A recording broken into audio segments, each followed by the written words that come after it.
మాదాపూర్ అయ్యప్ప సొసైటీలో హైడ్రా కూల్చివేతలకు రంగం సిద్ధం చేసింది.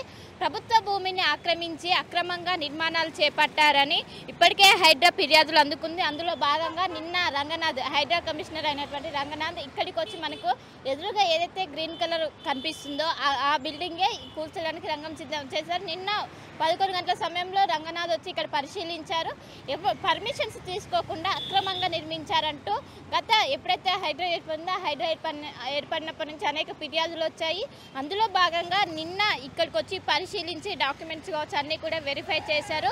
ముఖ్యంగా ప్రభుత్వ భూమిని ఆక్రమించి దాదాపు 684 గజాల స్థలంలో ఈ అక్రమంగా నిర్మించారు. ఇంకోటి ఇది ప్రభుత్వ స్థలం, ఎక్కడ కూడా ఎలాంటి పర్మిషన్స్ తీసుకోలేదు. అటువైపు జిహెచ్ఎంసీ నుంచి కావచ్చు, ఇంకోవైపు కూడా తీసుకోలేదు. దీంతో వెంటనే ఇక్కడ ఫిర్యాదులు అనేవి వచ్చి అనేక ఫిర్యాదులు రావడంతో ఇక్కడ ఒక్కసారిగా వచ్చి గ్రౌండ్ లెవెల్కి వచ్చి మొత్తం చెక్ చేశారు. చెక్ చేయడంలో నిజంగానే వీళ్ళు ఎక్కడ కూడా పర్మిషన్స్ తీసుకోలేదు.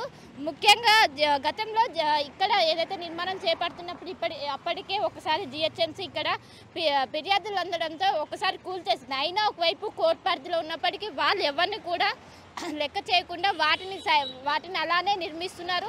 దాన్ని మొత్తం 6 ఫ్లోర్స్గా నిర్మిస్తున్నట్లు కూడా కన్స్ట్రక్షన్లో ఉంది. మొత్తం మీద వీటిని కూల్చడానికి హైడ్రా సిద్ధం చేసింది. మొత్తం మీద ఇప్పటికే డిఆర్ఎఫ్ కావచ్చు, జిహెచ్ఎంసీ కావచ్చు, హైడ్రా కావచ్చు మూడు టీమ్స్గా ఏర్పడి 3 టీమ్స్ కూడా దీన్ని కూల్చడానికి రంగం సిద్ధం చేసింది. ఏ క్షణమైనా కూల్చే అవకాశాలు ఉన్నట్లు ఇప్పటికే హైడ్రా అధికారులు పేర్కొంటున్నారు.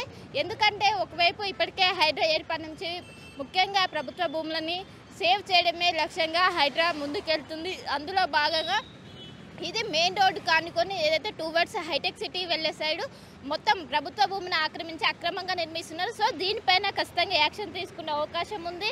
మొత్తం మీద ఏ క్షణమైనా కూల్చే అవకాశాలు ఉన్నాయి. ఇప్పటికే ఏదైతే బుల్డోజర్స్ కూడా మరి కాసేపట్లో ఇక్కడికి చేరుకుంటున్నాయి. ఇప్పటికే డిఆర్ఎఫ్ బృందం కావచ్చు వీళ్ళందరూ కూడా ఇక్కడికి చేరుకున్నారు. అండ్ ఇప్పుడు ఏదైతే కన్స్ట్రక్షన్ జరుగుతుందో ఆ బిల్డింగ్ అనేది ఇటు సైడ్ కాకుండా ఏదైతే ఇటు సైడ్ రోడ్డు వైపు కాకుండా అటు సైడ్ పడే విధంగా చర్యలు తీసుకున్నారు. మొత్తం మీద ఎప్పుడు హైడ్రా రంగంలోకి దిగినా ప్రజలకు ఎలాంటి ఇబ్బందులు కాకుండా వారి కూల్చివేతల ప్రక్రియనే కొనసాగుతుంది. ఈసారి కూడా అదేవిధంగా ఎలాంటి ఇబ్బందులు తలెత్తకుండా ముఖ్యంగా ట్రాఫిక్ కావచ్చు వీటికన్నిటికీ ఏటికి కూడా ఇబ్బంది కాకుండా పక్కనే మెయిన్ రోడ్డు ఉండడంతో ఎలాంటి ఇబ్బందులు తలెత్తకుండా చర్యలు తీసుకొని భారీ బందోబస్తు నడుమ, ఎందుకంటే వాళ్ళు వచ్చి ఏదైనా గొడవలు చేసే అవకాశం ఉండడంతో భారీ బందోబస్తు నడుమ ఏ క్షణమైనా కూల్చే అవకాశాలు ఉన్నట్లయితే మనకు స్పష్టంగా తెలుస్తుంది. కెనపర్సన్ వేణుతో కలిసి శిల్ప ఆర్టీవీ హైదరాబాద్. మరిన్ని వీడియోస్ కోసం ఛానల్ ని సబ్స్క్రైబ్ చేయండి. లేటెస్ట్ అప్డేట్స్ కోసం వాట్సాప్ ఛానల్ ని ఫాలో అవ్వండి. ఆ లింక్ డిస్క్రిప్షన్ లో ఉంది.